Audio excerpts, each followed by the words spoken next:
Bonjour, voici une présentation rapide du logiciel des picoscopes.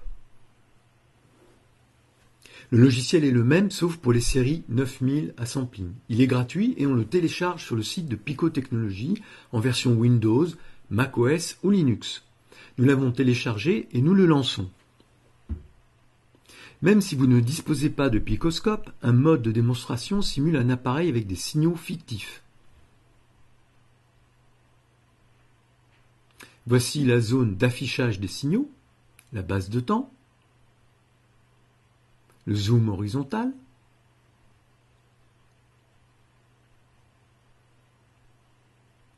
la sélection des voix. Ici, l'appareil simule 4 voix et une seule est affichée. Ce nombre varie selon les modèles. En bas à gauche, la fonction marche arrêt de l'acquisition.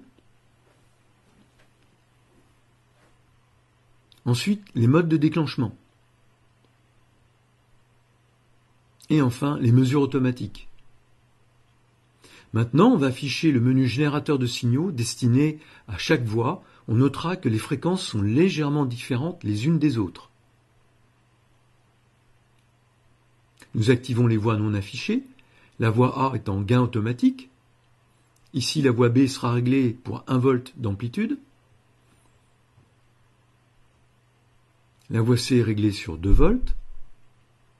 La voix D est réglée sur 5 volts. Notez les échelles sur les côtés. Tous les signaux sont désynchronisés. Nous allons nous stabiliser sur l'un d'eux.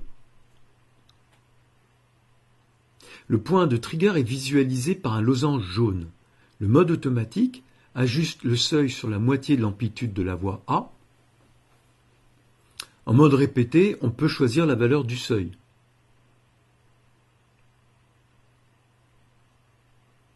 Avec la souris, on peut glisser verticalement ou horizontalement le point de trigger.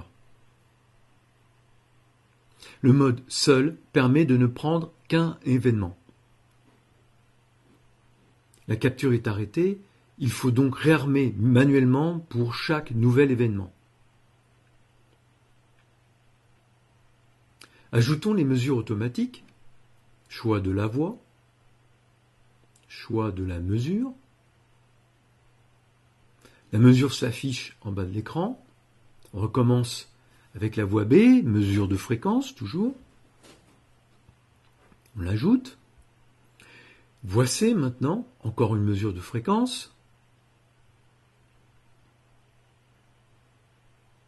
Enfin la voix D.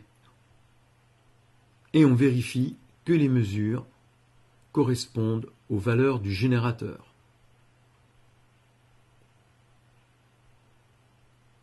On peut aussi utiliser des curseurs pour faire une mesure manuelle.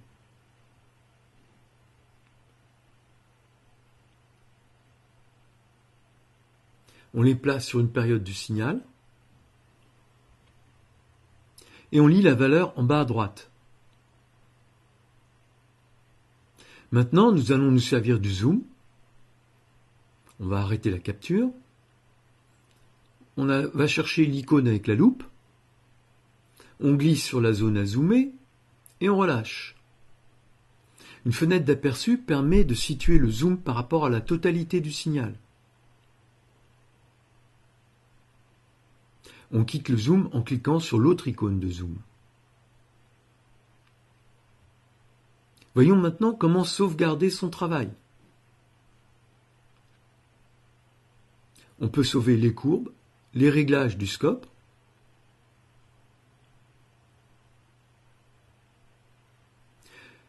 pour les courbes sous forme de texte, CSV ou format MATLAB, images ou documents PDF. Enfin, le logiciel propose d'autres fonctions, comme le mode persistance variable,